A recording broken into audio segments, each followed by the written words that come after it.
नमस्कार दोस्तों, I hope you all are doing well. दोस्तों, जियोग्राफी के दूसरे सेशन में आपका बहुत बहुत स्वागत है। आज के इस सेशन में हम देखेंगे भारत की सीमाएं तथा उसके पड़ोसी देश तथा उससे रिलेटेड कुछ अन्य महत्वपूर्ण तथ्य जो आपके एग्जाम पॉइंट ऑफ व्यू से बहुत ही ज़्यादा इंपॉर्टेंट रहने वाले हैं। इसके प्रीवियस सेशन में हमने क्या देखा था? तो हमने देखा था भारत की भौगोलिक स्थिति को, उसके अक्षांशों को, देशांतरों को भी हमने समझा था। भारत की मानक रेखा कहाँ कहाँ से गुजरती है, भारत की कर्क रेखा जो गुजरती है वह किन किन राज्यों से गुजरती है। साथ ही कर्क रेखा से संबंधित मैंने अतिरिक्त जानकारी भी आपको दी थी। भारत के राज्य एवं संघ शासित प्रदेशों से संबंधित जो भी जानकारी थी ज्योग्राफी के टर्मिनोलॉजी से, वो भी मैंने आपको यहाँ पे बताई थी। तो चलिए आज के सेशन में हम शुरू करेंगे भारत की सीमाएं तथा उनके पड़ोसी देशों से, और फिर लास्ट में डिस्कस करेंगे उसके अन्य महत्वपूर्ण तथ्य जो भी एग्जाम के पॉइंट ऑफ व्यू से सिलेक्टेड रहने वाले हैं। दोस्तों, सबसे पहले बात करेंगे भारत की सीमाएं और पड़ोसी देशों के बारे में। सबसे पहले हम देखते हैं कि स्थलीय सीमा क्या है। स्थलीय सीमा से मतलब क्या हुआ कि वे राज्य भारत के जो स्थलीय सीमा साझा करते हैं किसी अन्य देश के साथ, ऐसे राज्यों को हम क्या बोलेंगे? स्थलीय राज्य बोलेंगे, और स्थलीय सीमा साझा करने वाले राज्यों का दर्जा देंगे। ऐसे कितने राज्य हैं? तो 16 राज्य हैं टोटल हमारे पास, जो 7 देशों के साथ सीमा साझा करते हैं। टोटल कितनी है ये? तो 15,200 किलोमीटर की जो लैंड बाउंड्री है वो शेयर की जाती है भारत के 16 राज्यों को 7 देशों के साथ। अब बात करते हैं फ्रेंड्स भू आवेष्टित राज्यों की। तो ऐसे कितने राज्य हैं जो भू आवेष्टित हैं? तो 5 राज्य ऐसे हैं जो भू आवेष्टित हैं भारत के। भू आवेष्टित राज्यों का मतलब आपको पता होगा, पिछले सेशन में आपने देखा होगा भू आवेष्टित राज्य क्या होते हैं। ऐसे राज्य जो जलीय सीमा नहीं साझा करते और साथ ही साथ किसी अन्य देश के साथ अंतरराष्ट्रीय सीमा भी नहीं साझा करते। तो ये कौन कौन से हैं? हमने मैप में लोकेट किया था। ये है मध्य प्रदेश, छत्तीसगढ़, झारखंड, तेलंगाना और हरियाणा। ऐसे 5 राज्य हैं जो भू आवेष्टित राज्य हैं। साथ ही आप याद रखिए कि जलीय सीमा जो साझा करते हैं वो कितने हैं? तो 7,516.6 किलोमीटर की टोटल जलीय सीमा साझा करते हैं जो राज्य हैं, जिसमें से जो मुख्य सीमा है, जो मुख्य राज्यों की सीमा है वो कितनी है? वो है 6,100 किलोमीटर की सीमा जो है वो साझा करते हैं। और अगर द्वीप सहित हम देखें, द्वीप सहित में कौन कौन से? हमारे जो 2 यूटी हैं, अंडमान और निकोबार, और साथ ही साथ लक्षद्वीप। अगर इन दोनों को मिला दिया जाए तो टोटल जो सीमा आएगी वो आ जाएगी 7,516.6 किलोमीटर। मुख्य सीमा कौन कौन से राज्य साझा करते हैं? तो सबसे पहले नंबर पे है गुजरात। जलीय सीमा में मुख्य राज्यों में सबसे बड़ी सीमा जो साझा करता है वो गुजरात ही साझा करता है, जो है 1,214 किलोमीटर। फिर आता है हमारा महाराष्ट्र। गोवा का आप जरूर नाम याद रखिए क्योंकि ये सबसे छोटा राज्य है जो जलीय सीमा साझा करता है। फिर कर्नाटक, केरल, तमिलनाडु, आंध्र प्रदेश, उड़ीसा और पश्चिम बंगाल।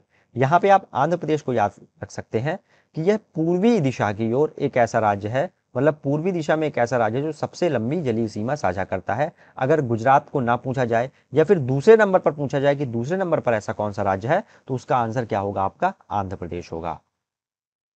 आइए अब जानते हैं कि अंतरराष्ट्रीय सीमाओं के प्रकार क्या होते हैं। क्योंकि हम भारत के संदर्भ में इनको पढ़ने वाले हैं तो हमें एक पता होना चाहिए, एक लेमैन लैंग्वेज में, एक बेसिक जानकारी के रूप में, कि अंतरराष्ट्रीय सीमाओं के प्रकार किस किस तरह के हो सकते हैं। तो मुख्यतः 3 प्रकार की अंतरराष्ट्रीय सीमाएं निर्धारित की गई हैं। पहली है भौगोलिक सीमा, जो कि भूगोल के नजरिए से बनाई जाती हैं। जैसे जूरा पर्वत हो गया। जूरा पर्वत कहाँ पे है? तो ये फ्रांस और स्विट्जरलैंड के बीच जो सीमा बनाता है उसे हम कहते हैं जूरा पर्वत, और जूरा पर्वत के कारण ही फ्रांस और स्विट्जरलैंड अलग होते हैं। जैसे आप इसको रिलेट कर पाएंगे अराकानियोमा, ये हिमालय का एक्सटेंडेड पार्ट है जो इंडिया और म्यांमार का बॉर्डर बनाता है। इंडिया और म्यांमार अराकानियोमा श्रेणी को ही अपना बॉर्डर मानते हैं। तो ये किस प्रकार की सीमाएं हो जाएंगी? ये भौगोलिक सीमाएं हो जाएंगी। ये किसी प्रकार की नदी भी हो सकती है, किसी प्रकार की खाड़ी भी हो सकती है, किसी प्रकार की नहर भी हो सकती है। यहाँ पे मैंने केवल पर्वतों का जो है एग्जाम्पल लिया है रिलेट करने के लिए, क्योंकि अराकानियोमा को आप अच्छे से रिलेट कर पाएंगे। अब बात करते हैं फ्रेंड्स अक्षांशीय सीमा की। अक्षांशीय सीमा से मतलब क्या है? अक्षांश हमने देखे थे, ऐसी रेखाएं जो समानांतर हों ग्लोब पर, आभासी रेखाएं, उन्हें हम अक्षांश रेखा कहते हैं। 0 से 90 डिग्री तक होती हैं ये भी आप याद रखिएगा। तो जैसे इनके एग्जाम्पल देखें तो क्या है? 38 डिग्री नॉर्थ, ये किन किन को अलग करती है? उत्तर व दक्षिण कोरिया को अलग करती है। साथ ही साथ 49 डिग्री नॉर्थ, ये किसको किसको अलग करती है? अमेरिका और कनाडा को। तो जो ऐसी सीमाएं होती हैं उन्हें अक्षांशीय सीमाएं कहती हैं, उन्हें हम अक्षांशों से अलग करते हैं। अब आती है तीसरे नंबर पर कि अध्यारोपित सीमा। अध्यारोपित सीमा मतलब अध्यारोपित कर दी गई है, सुपर इम्पोज कर दी गई है। जैसे भारत और पाकिस्तान बंटवारा हुआ, जो सीमा है वो बना दी गई। ये कोई डिसाइडेड सीमा नहीं थी, बंटवारा होने के बाद बना दी गई। जैसे आप अगर दक्षिण अफ्रीका को देखेंगे तो वहां पे कई सारे ऐसे राज्य हैं, कई सारे क्या मोस्टली ऐसे राज्य हैं जहां पे आपको सीधी रेखाएं ऐसे वर्गाकार में दिखाएंगी।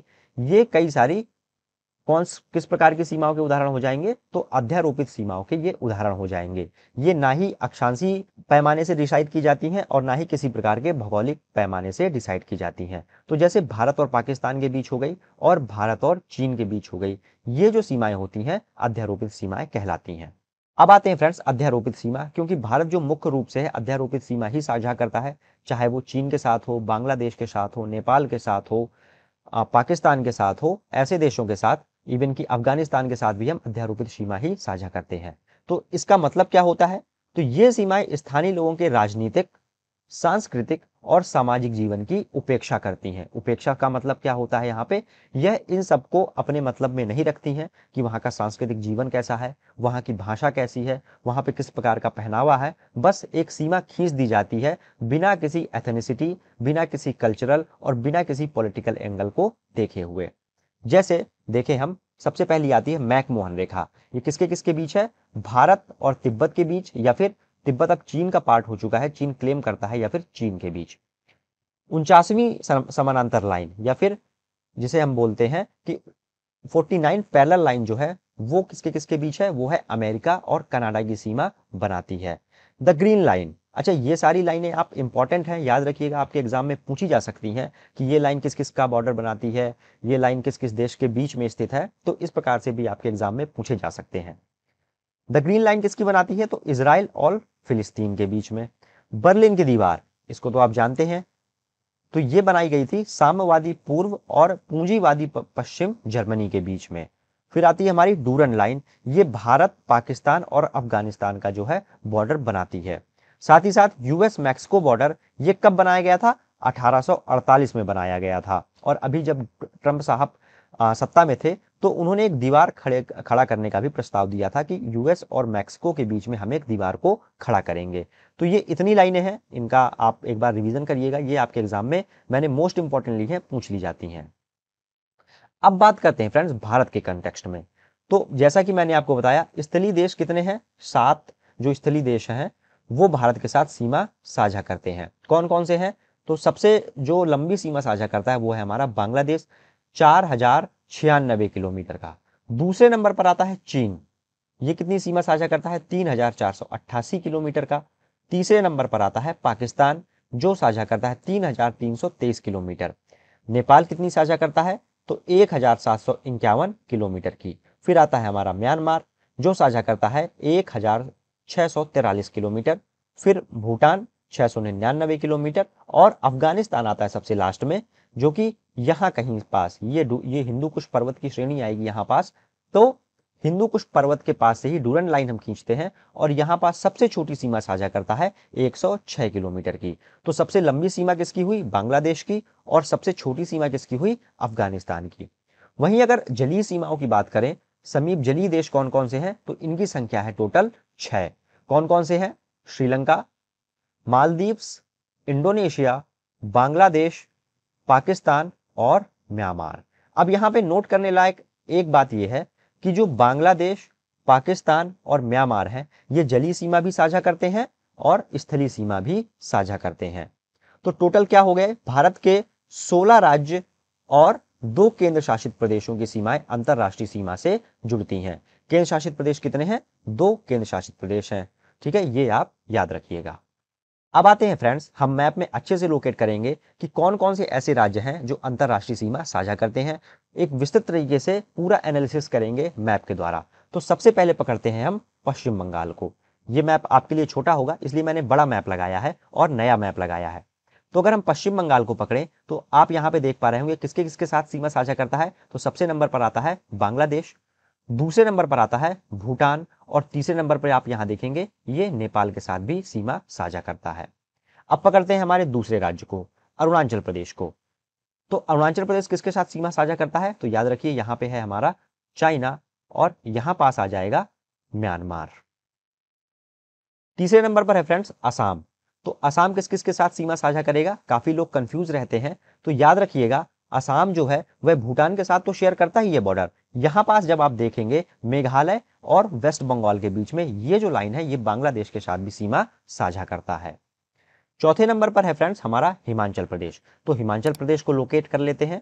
हिमाचल प्रदेश हमारा कहाँ पड़ेगा? यहाँ पास पड़ेगा उत्तराखंड, जम्मू कश्मीर, लद्दाख, पंजाब और हरियाणा से घिरा हुआ। ये किसके साथ सीमा साझा करेगा? तो यहाँ पास चाइना है, चाइना के साथ ये सीमा साझा करेगा। चौथे नंबर पर आता है फ्रेंड्स उत्तराखंड। उत्तराखंड को लोकेट करते हैं। उत्तराखंड उत्तर प्रदेश से अलग होकर बना था। ये सीमा साझा करेगा दो स्थलीय देशों के साथ, जो है नेपाल और चाइना। फिर आता है सिक्किम। तो सिक्किम को हम लोकेट करेंगे। सिक्किम यहां कहीं पर आता है और ये तीन देशों के साथ अपनी सीमा साझा करता है, जो कि है नेपाल, चाइना और भूटान। सातवें नंबर पे बात करते हैं फ्रेंड्स त्रिपुरा की। त्रिपुरा को तो आप जानते ही होंगे, एक ऐसा देश है जो तीन जगह से बांग्लादेश से घिरा हुआ है, यानी कि इसकी जो तीन तरह से बाउंड्री घिरी हुई है वो अंतरराष्ट्रीय सीमा बनाती है। तो ये एक ऐसा इकलौता देश है और ये केवल बांग्लादेश के साथ ही सीमा साझा करता है। अब आते हैं फ्रेंड्स मेघालय के ऊपर। मेघालय किसके साथ सीमा साझा करता है? तो मेघालय केवल बांग्लादेश के साथ सीमा साझा करता है। 9वें नंबर पर है फ्रेंड्स नागालैंड। तो नागालैंड अराकान योमा के साथ म्यांमार के साथ अपना जो है बाउंड्री बनाता है, एक भौगोलिक बाउंड्री बनाता है। अराकान योमा यहाँ पे श्रेणी बनती है। ये जो जितने स्टेट हैं यहाँ पास पूरे में अराकान योमा फैली हुई है। तो म्यांमार के साथ ये जितने भी अलग होंगे ये सारे ही अराकान योमा से म्यांमार के साथ या फिर बर्मा के साथ अपनी बाउंड्री शेयर करेंगे। नेक्स्ट पे आता है फ्रेंड्स मणिपुर। तो मणिपुर को हम लोकेट कर लेते हैं। मणिपुर आएगा मिजोरम के ऊपर और ये भी म्यांमार के साथ अपनी सीमा साझा करेगा। अगले नंबर पर आता है हमारा मिजोरम। तो मिजोरम कहाँ पे आ जाएगा? मणिपुर के नीचे। इनका क्रम आप जरूर याद रखिएगा, सबसे ऊपर आता है नागालैंड, फिर आता है मणिपुर और सबसे लास्ट में आ जाता है मिजोरम। आप ऐसे भी याद कर सकते हैं, मिजोरम में जेड आता है, जेड सबसे लास्ट में आता है, तो जेड सबसे लास्ट में आएगा और एन जो है वो सबसे ऊपर आएगा।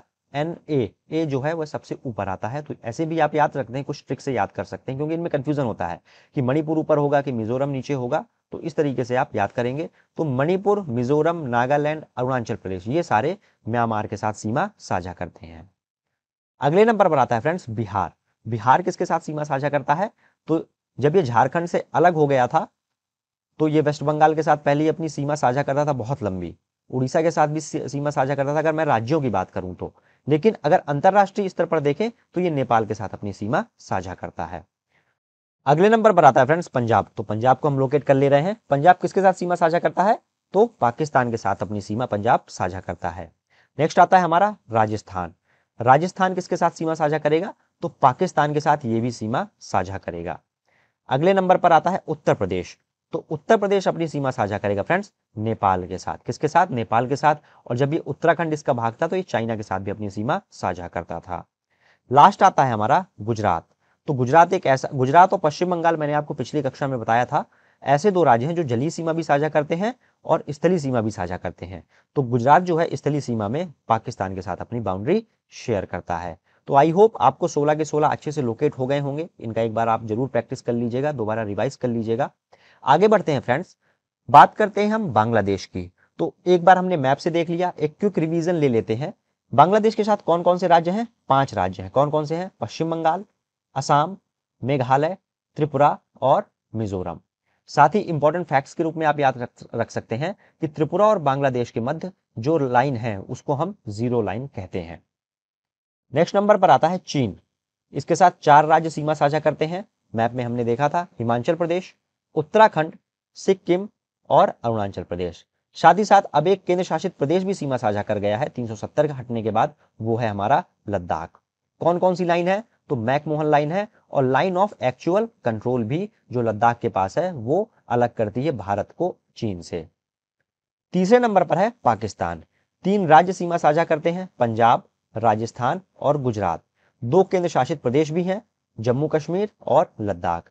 कौन कौन सी जो लाइन है वो अलग करती हैं? तो रेड क्लिफ लाइन हो गई और लाइन ऑफ कंट्रोल हो गई। नेक्स्ट आता है हमारा नेपाल। नेपाल में कौन कौन से राज्य हैं? 5 राज्य हैं, उत्तराखंड है, उत्तर प्रदेश है, बिहार, पश्चिम बंगाल और सिक्किम। म्यांमार के साथ 4 राज्य हैं, अरुणाचल प्रदेश, नागालैंड, मणिपुर, मिजोरम और प्राकृतिक सीमा अराकानियोमा के साथ ये बनाता है। भूटान के साथ कौन कौन से हैं? तो 4 राज्य हैं, सिक्किम, पश्चिम बंगाल, असम और अरुणाचल प्रदेश। अफगानिस्तान के साथ फ्रेंड्स केवल एक ही राज्य है, याद रखिएगा। पहले 370 हटने के बाद जम्मू कश्मीर इससे सीमा साझा करता था, लेकिन अब केंद्र शासित प्रदेश है, एक केंद्र शासित प्रदेश है, वो कौन सा है? लद्दाख, जो कि 106 किलोमीटर की जो लाइन है वो साझा करता है। लाइन का नाम क्या नाम है? डूरंड रेखा। अब बात करते हैं फ्रेंड्स भारत की स्थलीय अंतरराष्ट्रीय सीमाओं की, पूरी तरीके से अच्छे से एनालिसिस करेंगे। सबसे पहले नंबर आता है हमारा भारत बांग्लादेश सीमा का। तो भारत की सर्वाधिक अंतरराष्ट्रीय सीमा है 4096 किलोमीटर की। 5 राज्य हैं, पश्चिम बंगाल, त्रिपुरा, मेघालय, मिजोरम और असम। वहीं त्रिपुरा 3 ओर से बांग्लादेश से अंतरराष्ट्रीय सीमा से घिरा है और इसको कौन सा लाइन बोलते हैं? तो जीरो लाइन से ये अलग होता है। अब बात करते हैं फ्रेंड्स भारत और बांग्लादेश के मध्य प्रमुख मुद्दे क्या हैं। ये आपसे पूछ लिए जाते हैं कि तिपाई मुख बांध भारत और किस देश के बीच का मुद्दा है, इस तरीके से, इसलिए मैंने ये आपके सेशन में रखा हुआ है ताकि इस जो सेशन है इससे कोई भी प्रकार का क्वेश्चन आए आपके एग्जाम में छूटने ना पाए। तो सबसे पहला है हमारा सुंदरबन डेल्टा का। सुंदरबन डेल्टा आपको जानते हैं अच्छे से, इनको हम आगे भी डिस्कस करेंगे जो इंपॉर्टेंट है, जो न्यूज में रहते हैं और पूछे गए हैं आपके एग्जाम में। दूसरे नंबर पर है तिपाई मुख बांध, तीसरे नंबर पर है तीस्ता नदी, चौथे नंबर पर है 3 बीघा बॉर्डर, पांचवें नंबर पर है फरक्का बैराज, चौथे नंबर पर है अवैध प्रवासन की समस्या, ट्रेन और भूमि बॉर्डर समझौता। तो चलिए एक एक करके अच्छे से डिस्कस करते हैं। तो सबसे पहले नंबर पर आता है सुंदरबन डेल्टा का। तो ये आप सबको पता है कि गंगा ब्रह्मपुत्र नदी द्वारा निर्मित विश्व का सबसे बड़ा डेल्टा है हमारा सुंदरबन डेल्टा। तो सुंदरबन क्या है? सुंदरबन डेल्टा का जो पूर्वी भाग है वो बांग्लादेश से लगता है, ये सब आपको पता है। ये आर्द्र भूमि है और 27वीं रामसर स्थल भी घोषित किया गया है। ये सब इंपॉर्टेंट पॉइंट्स है, आपको याद रखने हैं। और मैंग्रोव वनस्पति भी यहाँ पे बहुत ज्यादा पाई जाती हैं। जबकि जो पश्चिमी भाग है ये किसका है? ये भारत का हिस्सा है। निर्माण कैसे होता है? तो गंगा पद्मा, पद्मा बोला जाता है बांग्लादेश में, और ब्रह्मपुत्र जब बांग्लादेश में इंटर करती है तो इसको बोला जाता है जमुना। ये दोनों मिलकर बनाती है मेघना नदी, और मेघना नदी ही बनाती है आगे चल के बंगाल की खाड़ी को। अब आता है फ्रेंड्स तिपाई मुख बांध। दूसरा जो मुद्दा है वो है तिपाई मुख बांध। इसकी अवस्थिति कहाँ है? तो अवस्थिति पूछी जाती है, मणिपुर में ये अवस्थित है। और नदी कौन सी है? तो ब्रह्मपुत्र की सहायक नदी बराक नदी पर ये बना हुआ है। तीसरे नंबर पर आता है फ्रेंड्स तीस्ता नदी का विवाद जो चलता है। तो इसका उद्गम स्थल कहाँ पे है? सिक्किम से है।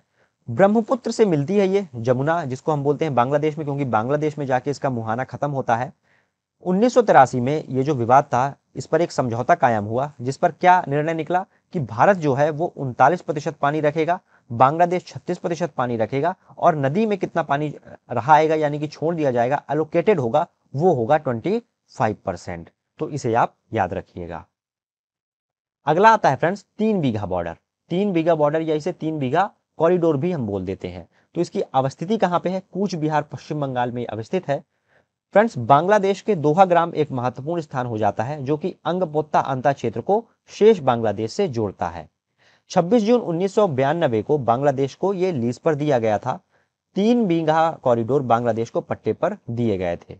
अब फर्दर डेवलपमेंट क्या हुआ? तो 19 अक्टूबर 2011 को यह कॉरिडोर 24 घंटे के लिए खोला गया। ये आप याद रखिएगा। ये जो पूरा सिस्टम है ये 19 अक्टूबर 2011 को ये पूरा समाप्त हो गया और ये 24 घंटे के लिए ही अब खुला रहता है। अब आते हैं ट्रेन, आपसे पूछ ली जाती हैं। तो सबसे पहली चलती है मैत्री एक्सप्रेस। ये कहां से कहां तक चलती है? कलकत्ता से ढाका तक चलती है, बांग्लादेश की राजधानी से तक। 2008 में ये चलाई गई थी।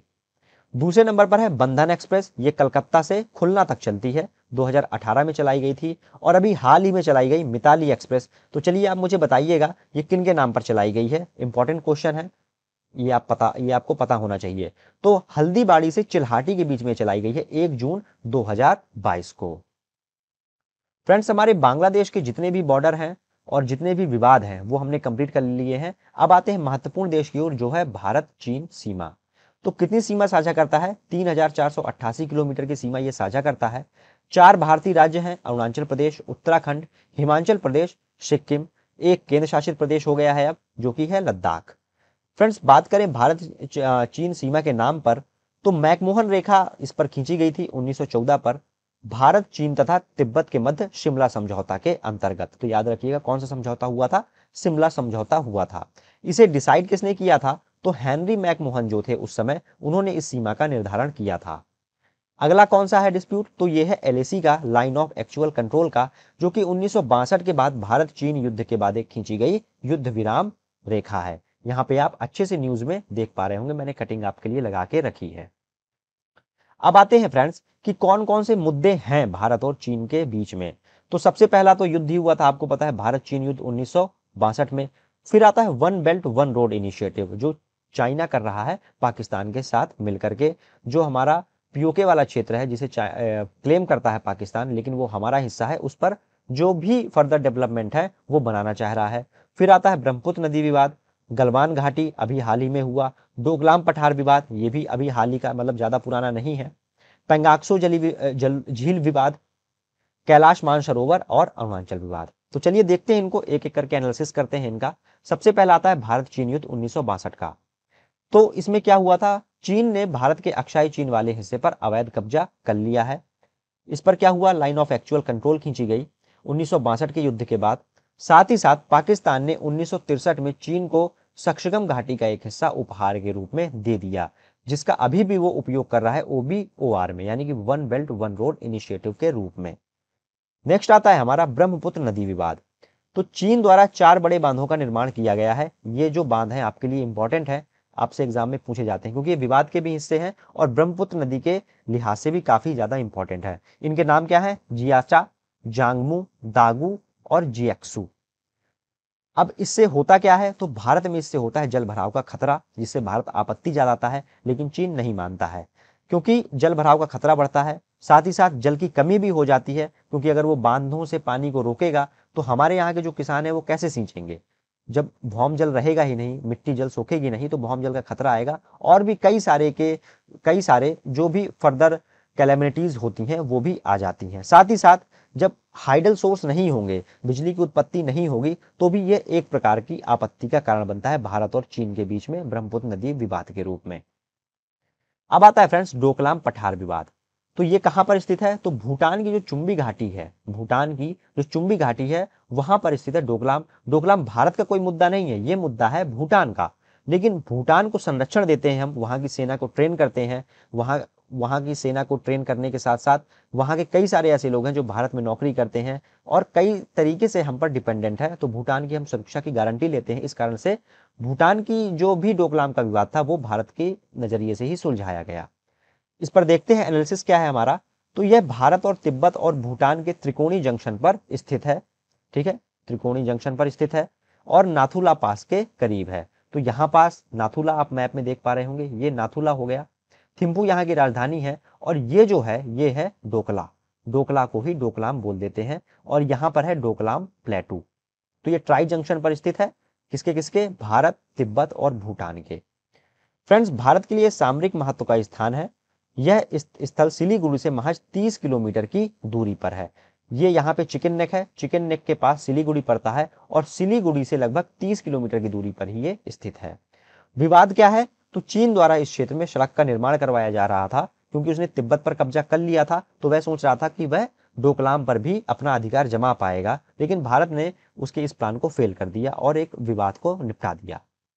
अब आता है हमारा कैलाश मानसरोवर। इसकी स्थिति कहाँ है? तो मानसरोवर झील, यहाँ से सिंधु नदी भी निकलती है, ब्रह्मपुत्र नदी भी निकलती है और भी कई सारी नदियां यहाँ से निकलती हैं। ये तिब्बत उत्तराखंड की सीमा से 100 किलोमीटर की दूर पर है। क्यों महत्वपूर्ण है ये? तो हिंदू, बौद्ध, जैन तथा बोन, बोन क्या है? ये तिब्बत का धर्म है जो स्वयं को बौद्ध धर्म से अलग मानते हैं। ये निकले बौद्ध से हैं, लेकिन अब ये बौद्ध धर्म से अपने आप को अलग मानते हैं। तो ये इनके लिए काफी महत्वपूर्ण स्थान है कैलाश मानसरोवर का। फ्रेंड्स, हिंदुओं में कैलाश पर्वत को पारंपरिक रूप से भगवान शिव के निवास स्थल के रूप में मान्यता दी गई है। अब कैलाश मानसरोवर के कितने मार्ग हैं? तो 3 मार्ग हैं। पहला है सिक्किम मार्ग, जो कि नाथुला दर्रा के माध्यम से जाता है। दूसरा है नेपाल के माध्यम से काठमांडू मार्ग, और जो तीसरा है वो है उत्तराखंड मार्ग, जो कि लिपुलेख दर्रे के द्वारा जाता है और सबसे छोटा रास्ता है ये कैलाश मानसरोवर जाने का। अगला विवाद जो अभी हाल ही में निकला वो है गालवान घाटी विवाद, जहां पे हमारे जो वीर जवान थे उन्होंने अपनी शहादत दी। तो हाल ही में गलवान घाटी में भारत और चीन के सैनिकों के बीच हिंसक झड़प हुई, ये आपको पता है। इसकी स्थिति कहाँ है? तो इसकी स्थिति है अक्साई चीन के पास, यानी कि लद्दाख के पास। गलवान घाटी इसका नाम ही है क्योंकि ये गलवान रिवर के पास में है, गलवान नदी के पास में है। गलवान नदी का जो स्रोत है फ्रेंड्स वो अक्साई चीन में मौजूद है और आगे चलकर यह भारत की श्योक नदी से मिल जाती है। तो विवाद है क्या एक्चुअली में? तो चीन के लगभग सभी मानचित्रों में संपूर्ण गलवान घाटी को चीन के नियंत्रण वाले क्षेत्र के हिस्से के रूप में देखा जाता है। तो यहाँ पास आप देख पा रहे होंगे ये जो पूरा क्षेत्र है ये अक्साई चीन का क्षेत्र है, ये अक्साई चीन का क्षेत्र है और ये जो लेक है ये पेंगांगसो लेक ये यहाँ पास फैली हुई है। ये क्षेत्र कहलाता है गलवान क्षेत्र जिस पर चीन अपना क्लेम कर रहा है। अब देखते हैं फ्रेंड्स पेंगाक्सो लेक क्या है। तो भारतीय और चीनी सैनिकों के बीच पेंगाक्सो झील के समीप लद्दाख में तनाव की स्थिति देखने को मिली थी। गलवान के बाद यहां पर भी झड़प हुई थी। इसकी स्थिति क्या है? तो लद्दाख हिमालय में 14,000 फुट से अधिक ऊंचाई पर स्थित एक लंबी सकरी गहरी एंडोर्फिक यानी कि लैंडलॉक खारे पानी की झील है। याद रखिएगा ये खारे पानी की झील है। तो विवाद क्या है? एलएसी के संबंध में अलग अलग धारणाएं हैं। इस झील से ही हम जो रेखा है, जो सीमा रेखा है उसका निर्धारण करते हैं, जो कि कितने में फैली है? 45 किलोमीटर क्षेत्र भारत में स्थित है और जबकि 90 किलोमीटर का क्षेत्र जो है इसका चीन में पड़ता है। इस पर विवाद है। चीन क्या कर रहा है? चीन इस पर अभी और क्लेम कर रहा है कि नहीं 90 किलोमीटर से ज्यादा का क्षेत्र हम ऑक्युपाई करेंगे आपकी पेंगांगसो लेक में। अब आते हैं फ्रेंड्स अरुणाचल प्रदेश का विवाद क्या है। तो अरुणाचल प्रदेश में भी कई समय से जो डेवलपमेंट के कार्य हैं वो चाइना द्वारा किए जा रहे हैं। ये कहां पर करता है? तो बुमला दर्रे से 5 किलोमीटर दूरी पर चीन द्वारा 3 गांवों का निर्माण किया गया है और इसकी खबर सामने आई है। सैटेलाइट इमेज में ऐसा देखा भी गया था। पहले ये खाली था लेकिन अब यहाँ पे देखिए आपको साफ साफ दिखेगा कि यहाँ पे डेवलपमेंट काम किए गए हैं। नवंबर 2020 की सैटेलाइट इमेज दर्शाती है कि अरुणाचल प्रदेश के ऊपर सुबनसिरी जिले में सारी चू नदी के पास एक पूर्ण गांव विकसित किया गया है। चीन पूरे अरुणाचल प्रदेश को दक्षिण तिब्बत के रूप में दावा करता है, यानी कि तिब्बत तक तो ठीक ही था, अब ये अरुणाचल प्रदेश को भी अपना हिस्सा बनाता है। अब आते हैं friends one belt one road initiative में। ये क्या है? ये पूरी प्रस्तावित योजना क्या है? तो बहुत ही महत्वाकांक्षी योजना है ये चीन की जो सिल्क रोड योजना है उसके अंतर्गत ये इसका पार्ट है। यहाँ पे आप जो देख पा रहे होंगे silk road economic belt, silk road economic belt का ये पार्ट है। ये पूरा क्या कर रहा है? चीन का लक्ष्य है कि पूरे एशिया को, फिर किसके बाद, उसके बाद जो ये यूरोप वाला पार्ट है इसको और अफ्रीका को, अफ्रीका के साथ साथ ये जाते हुए Indian ocean, Malacca straight, Sri Lanka, यहाँ पे हम्बनटोटा पोर्ट हुआ, मलाक्का स्ट्रेट्स इंडोनेशिया से जाते हुए ये फिर से अपने वापस स्थान पर पहुंच जाए। इस तरीके से ये पूरा एक ट्रैप है। आप यहाँ पे देख पा रहे होंगे ये राउंड राउंड एक पूरा ट्रैप फैलाना चाह रहा है इस पूरे एरिया में। तो इसका लक्ष्य क्या है? चीन को सड़क, रेल तथा जलमार्गों के माध्यम से यूरोप, अफ्रीका और एशिया को जोड़ना। ओबीओआर में चीन पाकिस्तान आर्थिक गलियारे यानी कि सीपैक, पाक अधिकृत कश्मीर को शामिल किए जाने के कारण भारत ओबीओआर में शामिल नहीं है। भारत आपत्ति जताता है क्योंकि ये कहां से गुजरता है? सीपैक जो है वो गुजरता है पीओके से, जो कि हमारा हिस्सा है। अब बात करते हैं फ्रेंड्स भारत पाकिस्तान सीमा की। भारत पाकिस्तान सीमा की लंबाई क्या है? 3,323 किलोमीटर है। 3 राज्य से सीमा साझा करते हैं, राजस्थान, गुजरात और पंजाब। 2 केंद्र शासित प्रदेश भी हैं, जम्मू कश्मीर और लद्दाख। अब भारत और पाकिस्तान की सीमा के नाम क्या क्या हैं? तो सबसे पहली सीमा कौन सी है? वो है रेडक्लिफ लाइन। ये कब खींची गई थी? तो 17 अगस्त 1947 को सिरिल रेडक्लिफ ने भारत और पाकिस्तान के मध्य रेखा खींची थी। दूसरी जो लाइन आती है वो आती है एलओसी यानी कि लाइन ऑफ कंट्रोल। ये कब खींची थी? 1972 में जो शिमला समझौता हुआ था उसके अंतर्गत ये खींची गई थी और इसी के माध्यम से पाकिस्तान और भारत के बीच में युद्ध विराम की स्थिति आई थी। अब आते हैं फ्रेंड्स भारत और पाकिस्तान के बीच क्या क्या मुद्दे हैं। तो सबसे पहला मुद्दा तो हमारा पीओके का ही है। फिर भारत और पाकिस्तान के बीच युद्ध है, सरक्रीक का भी विवाद चलता है, कक्ष के रण का विवाद है, सियाचिन ग्लेशियर का विवाद है, सिंधु जल समझौते का विवाद और उरी और पुलवामा हमले को भी हम देखेंगे। तो चलिए देखते हैं पूरे एक विश्लेषण के रूप में। सबसे पहले बात करते हैं पाक अधिकृत कश्मीर की। तो 1947 के युद्ध द्वारा पाक ने अवैध कब्जा किया था। इसकी राजधानी क्या है?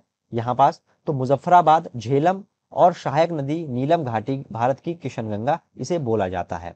पीओके क्या है? तो इसके 2 हिस्से हैं, आजाद कश्मीर और गिलगिट बाल्टिस्तान। यहाँ पास आप देख पा रहे होंगे ये है हमारा पीओके और ये है अक्साई चीन। और ये जो एरिया है, territory ceded by Pakistan to China, ये पाकिस्तान ने गिफ्ट किया है चाइना को, जहां पर सी पैक का जो एरिया है वो ये बना रहा है। तो 1963 में 5000 वर्ग किलोमीटर का शक्शागाम क्षेत्र को किसने दे दिया था? पाकिस्तान ने चीन को ये ट्रांसफर कर दिया था। फिर क्या हुआ? तो भारत की संसद द्वारा वर्ष 1994 में पाकिस्तान अधिकृत कश्मीर और गिलगित बाल्टिस्तान दोनों को जम्मू कश्मीर के राज्य के अभिन्न हिस्से के रूप में हम देखते हैं। साथ ही आप याद रखिएगा कि भारत की जो सबसे ऊंची चोटी है K2, वो कहां पास स्थित है? वो स्थित है हमारे गिलगित बाल्टिस्तान में। याद रखिएगा, भारत की सबसे ऊंची चोटी कहां पास है? K2। अगर एग्जाम में भी पूछा जाए और K2 ऑप्शन में है तो आपको K2 लगाना है, क्योंकि POK हमारा ही हिस्सा है। अब आते हैं भारत पाकिस्तान युद्ध के बारे में। तो अब तक कितने युद्ध हो चुके हैं? 4 युद्ध अभी तक हो चुके हैं। पहला युद्ध हुआ था 1947 में, इसके मध्य क्या हुआ था? LOC का निर्धारण हुआ था। दूसरा युद्ध हुआ था 1965, जिसमें कौन सा ऑपरेशन चलाया गया था? Operation Gibraltar. द्वितीय विश्व युद्ध के बाद दुनिया का सबसे बड़ा टैंक युद्ध हुआ था, ये याद रखिएगा, दुनिया का सबसे बड़ा टैंक युद्ध हुआ था और ऑपरेशन जिब्राल्टर इसका नाम था। 1971 बांग्लादेश जब अलग हुआ था, मुक्ति वाहिनी सेना जो मुजफ्फर रहमान थे उनके द्वारा ये चलाया गया था। और 1999 का अभी ज्यादा पुराना नहीं है, ये था ऑपरेशन विजय, जिसे हम कारगिल विजय के नाम से भी जानते हैं। तीसरा विवाद आता है फ्रेंड्स सर क्रीक का। तो क्रीक क्या होता है? सबसे पहले ये जानना जरूरी है। तो पाकिस्तान में आपने देखा होगा, पाकिस्तान के बगल में ही लगा हुआ है हमारा गुजरात, और महासागर के स्थल में ये घुसा हुआ संकीर्ण जलीय भाग है, जिसे क्रीक कहते हैं। यहाँ पास आप देख पा रहे होंगे, ये जो जलीय भाग है इसको हम क्रीक कहते हैं, जिस पर पाकिस्तान अपना दावा करता है। सर क्रीक में क्यों दावा करता है? तो सबसे पहले यहाँ पे मछली उत्पादन का अद्भुत रिसोर्स मौजूद है, नमक और पेट्रोलियम के सोर्स भी यहाँ पास है। साथ ही साथ मछुआरे जो यहाँ जाते हैं उनको वो पकड़ लेते हैं, या फिर वहां से जो मछुआरे आते हैं वो यहाँ पर भारत की जो जलीय सीमा है उसके अंदर घुस करके यहाँ पास जो मछली पकड़ते हैं, या फिर जो भी प्रकार का अवैध काम है वो आके करते हैं। तो इस कारण इनका विवाद भी इसमें बढ़ता रहता है। अब आता है फ्रेंड्स कच्छ का रण। कच्छ का रण गुजरात में स्थित है, आप सबको पता है। स्थिति जो इसकी कहां पे है? कच्छ जिले में है, उत्तर तथा पूर्व में फैला हुआ है और नमकीन दलदल वीरान प्रदेश है। क्षेत्रफल इसका कितना है? 23,300 किलोमीटर के क्षेत्रफल पर यह है। फ्रेंड्स 9 अप्रैल 1965 को पाकिस्तान ने अचानक आक्रमण करके इस भाग पर कब्जा कर लिया था। फिर क्या हुआ? तो अंतरराष्ट्रीय न्यायालय जो इंटरनेशनल कोर्ट ऑफ जस्टिस है उसने निर्णय दिया 19 फरवरी 1968 को।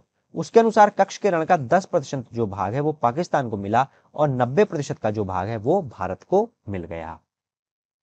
अब आता है फ्रेंड्स सियाचिन ग्लेशियर। तो यह भारत के लद्दाख में स्थित है, ट्रांस हिमालय का हिस्सा है।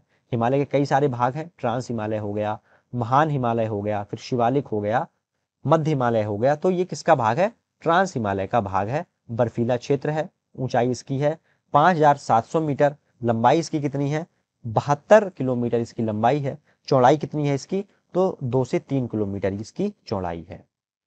अब नेक्स्ट देखते हैं। तो भारतीय सेना ने 13 अप्रैल 1984 में ऑपरेशन मेघदूत के द्वारा पाकिस्तान के कब्जे से सियाचिन को मुक्त करवाया था। साथ ही याद रखिएगा, यह दुनिया का सबसे ऊंचा युद्ध स्थल है। फ्रेंड्स यह ग्लेशियर कराकोरम में सबसे लंबा है और धरती पर ध्रुवों को छोड़कर दूसरा सबसे लंबा ग्लेशियर है, इसलिए इसे तीसरा ध्रुव भी कहा जाता है। ये इंपॉर्टेंट पॉइंट है, याद रखिएगा। सियाचिन ग्लेशियर को हम तीसरे ध्रुव के नाम से भी जाने जाते हैं, क्योंकि अगर ध्रुवों को छोड़ दे, आर्कटिक और अंटार्कटिक को छोड़ दे, तो ये सबसे लंबा है। कहां पास स्थित है? कराकोरम में स्थित है। अगर और डिटेल में आए तो ट्रांस हिमालय में स्थित है ये। अब अगला आता है फ्रेंड्स सिंधु जल समझौता। तो सबसे पहले जानते हैं सिंधु नदी प्रणाली के बारे में। तो कौन कौन सी नदियां हैं? सबसे पहले तो सिंधु है, बाकी सब इसकी सहायक नदियां हैं, जैसे झेलम, चिनाब, रावी, ब्यास और सतलज नदियां। आगे क्या हुआ? तो 19 सितंबर 1960 को विश्व बैंक की सहायता से भारत और पाक के मध्य समझौता हुआ। क्यों समझौता हुआ? क्योंकि जो सिंधु नदी है वो जाती है पाकिस्तान में भी, और ये जो इनिशिएट होती है वो मानसरोवर से होती है तिब्बत के पास, फिर उसके बाद ये घुसती है भारत में, देन उसके बाद ये घुसती है पाकिस्तान में POK के रास्ते से। तो इसके बीच में पाकिस्तान ने अड़ंगा डाला कि इसका जो पानी है वो भारत ज्यादा रोक रहा है। इस पर वर्ल्ड बैंक जो है वो सामने आया और एक समझौता जो है वो हुआ, जिसमें क्या समझौते में था? तो भारत को कौन कौन सी नदियां मिली? पूर्वी नदियां मिली। जो कौन कौन सी हैं? रावी, ब्यास और सतलज। इनका जो पानी है ये कंट्रोल करेगा भारत। पाकिस्तान को मिली 3 नदियां जो कि पश्चिमी नदियां हैं, झेलम, चिनाब और सिंधु। फ्रेंड्स, भारत 3 पश्चिमी नदियों पर जल विद्युत परियोजनाएं run of the river project बना सकता है। ठीक है, ये आप याद रखिएगा। अब देख लेते हैं हमले। तो 2 जनवरी 2016 को जो हुआ पठानकोट हमला हुआ, 5 जनवरी 2016 तक इसकी पूरी रिपोर्ट आ चुकी थी। 18 सितंबर 2016 को उरी हमला हुआ। फिर क्या हुआ, 19 सितंबर 2016 को भारत के द्वारा पाकिस्तान पर स्थलीय मार्ग द्वारा सर्जिकल स्ट्राइक कर दी गई। तब भी ये नहीं सुधरा। फिर इसने 14 फरवरी 2019 को पुलवामा हमला किया। उसके रिस्पॉन्स में क्या हुआ, तो 26 फरवरी 2019 को भारत के द्वारा पाकिस्तान पर हवाई मार्ग से बालाकोट स्ट्राइक कर दी गई। इसका जो नाम था, इस ऑपरेशन का क्या नाम था, ऑपरेशन बंदर। ऑपरेशन बंदर इसका नाम दिया गया था।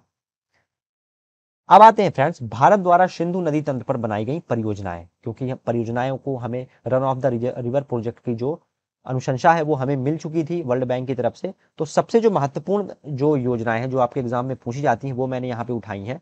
झेलम नदी पर जो योजना है वो है तुलबुल परियोजना और उरी परियोजना।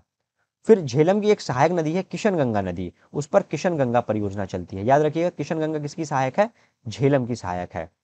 फिर आती है चिनाब। तो ये तीनों बहुत ही ज्यादा इंपॉर्टेंट है, आपसे बार बार एग्जाम में पूछी जाती है। दुलहस्ती, बगलीहारी और सलल परियोजना जो बनाई गई है झेलम और चिनाब और झेलम की जो सहायक नदी है किशन गंगा की, ये सारी योजनाएं आपके एग्जाम पॉइंट ऑफ व्यू से काफी ज्यादा इंपॉर्टेंट है। अब आते हैं फ्रेंड्स भारत और नेपाल की सीमा के बारे में। तो नेपाल से ज्यादा हमारी विवाद है नहीं है, काफी शांत देश है। अभी बीच में थोड़ा भटक गया था चाइना के इन्फ्लुएंस में, लेकिन फिर से अब वापस रास्ते में आ गया है। अभी तो रास्ते में है जब मैं वीडियो रिकॉर्ड कर रहा हूं। देखते हैं इसके बारे में। तो भारत पाकिस्तान सीमा की लंबाई 1751 किलोमीटर की है। 5 राज्य इससे भारतीय सीमा जो है साझा करते हैं, उत्तर प्रदेश, बिहार, उत्तराखंड, सिक्किम और पश्चिम बंगाल। ये कैसी सीमा है, तो खुली सीमा है, किसी प्रकार की कोई बाउंड्रेशन नहीं है, ना हमने किसी प्रकार का यहाँ पे किसी प्रकार की फेंसिंग कर रखी है। लेकिन विवाद क्या है, विवाद हम देखते हैं, छोटे मोटे विवाद हैं, ज्यादा इतने गहरे विवाद नहीं है। तो सबसे पहला विवाद है नेपाल द्वारा नवीन मानचित्र जब जारी किया गया, ये उसी समय जारी किया गया, याद करिए केपी शर्मा ओली जी की जब सरकार थी। ये किया गया उत्तराखंड के काला पानी को लेकर के, जिसमें लिम्पियाधुरा और लिपुलेख को अपने संप्रभु क्षेत्र में बताया गया। साथ ही साथ यूपी तथा बिहार की सीमा पर अवस्थित जो सुस्ता क्षेत्र है उसको भी नेपाल के नवीन मानचित्र में शामिल किया गया। इसके आधार क्या थे, तो नेपाल के अनुसार सुगौली की संधि जब हुई थी, याद करिए जब ब्रिटिशों ने नेपाल पर अतिक्रमण किया था और फिर सुगौली की संधि हुई थी 1816 में, तो इसके तहत काली, जिसे महाकाली भी बोलते हैं, इसके नदी के पूर्व के सभी क्षेत्र जिसमें लिम्पियाधुरा, काला पानी और लिपुलेख शामिल है, नेपाल का अभिन्न हिस्सा बने थे।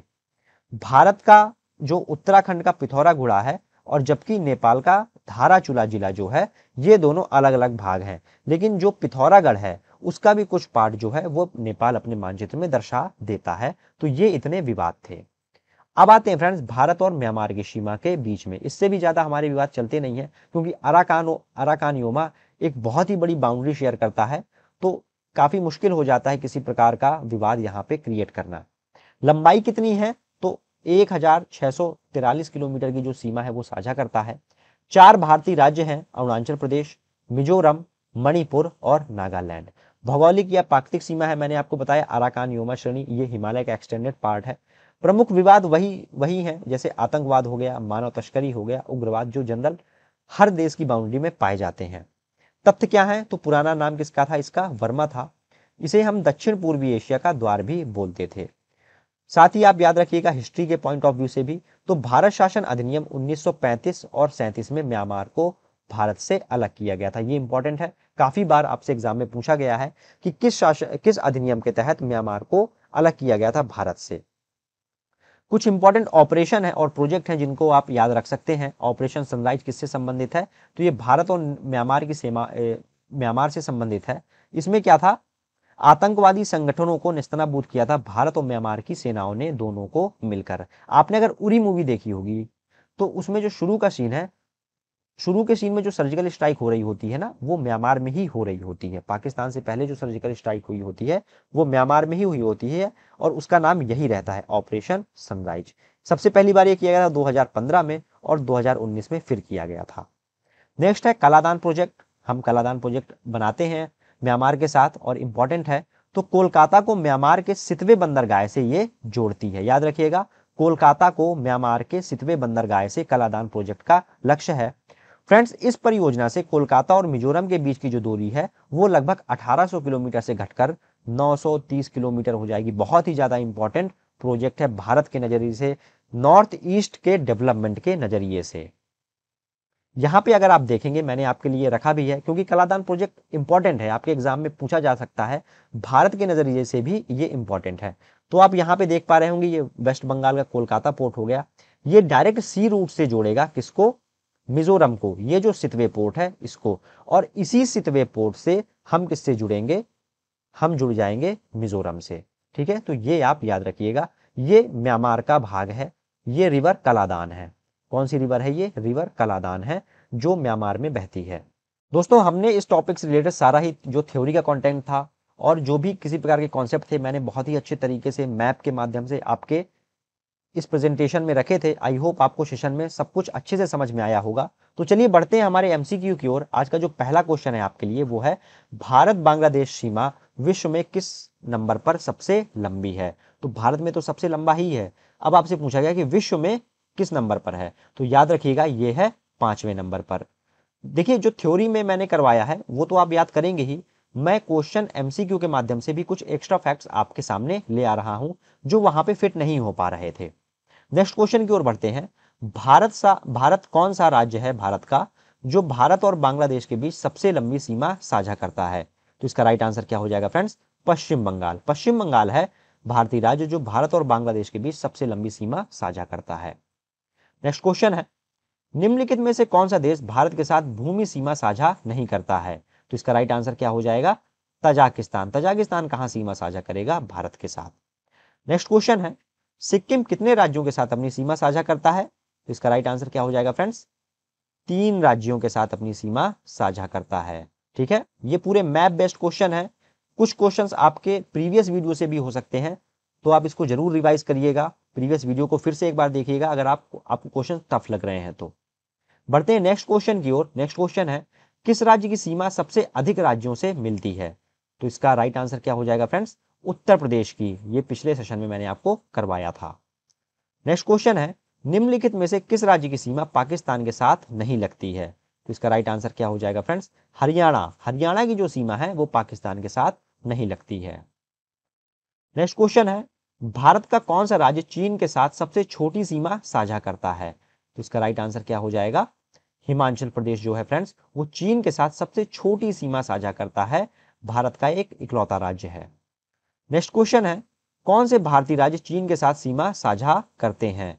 तो इसका राइट आंसर क्या हो जाएगा फ्रेंड्स? जम्मू कश्मीर करता है? नहीं, जम्मू कश्मीर नहीं करता है, लेकिन ये पुराना क्वेश्चन है, किसी प्रीवियस ईयर में आया था। यहाँ पे आप लद्दाख लिख लीजिए। ठीक है, यहाँ पे आप लद्दाख लिख लीजिए, लद्दाख जो है वो करेगा। फिर अरुणाचल प्रदेश करता है? बिल्कुल करता है। उत्तराखंड भी करता है। इसका राइट आंसर क्या हो जाएगा फ्रेंड्स? उपर्युक्त सभी। अब मैंने आपके लिए 2 टेस्ट क्वेश्चन रखे हैं फ्रेंड्स। अगर आपने थ्योरी और एमसीक्यू को बहुत ही अच्छे तरीके से किया होगा तो आप इसके आंसर बहुत ही इजीली तरीके से दे पाएंगे। क्वेश्चन क्या है आपके? पहला टेस्ट क्वेश्चन है, निम्नलिखित में से कौन सा देश भारत के साथ भूमि सीमा साझा नहीं करता है? ऑप्शन है आपके भूटान, बांग्लादेश, तजाकिस्तान या फिर नेपाल। नेक्स्ट क्वेश्चन है आपका टेस्ट का, कौन सा भारतीय राज्य चीन के साथ सीमा साझा करता है? तो यहां पास आप लद्दाख लिखेंगे और आप इसका जो आंसर है मुझे कमेंट बॉक्स में देंगे। अरुणाचल प्रदेश, उत्तराखंड या फिर उपर्युक्त सभी। तो फ्रेंड्स, होप करता हूं आपको सेशन अच्छा लगा होगा। आज की वीडियो में बस इतना ही। मिलते हैं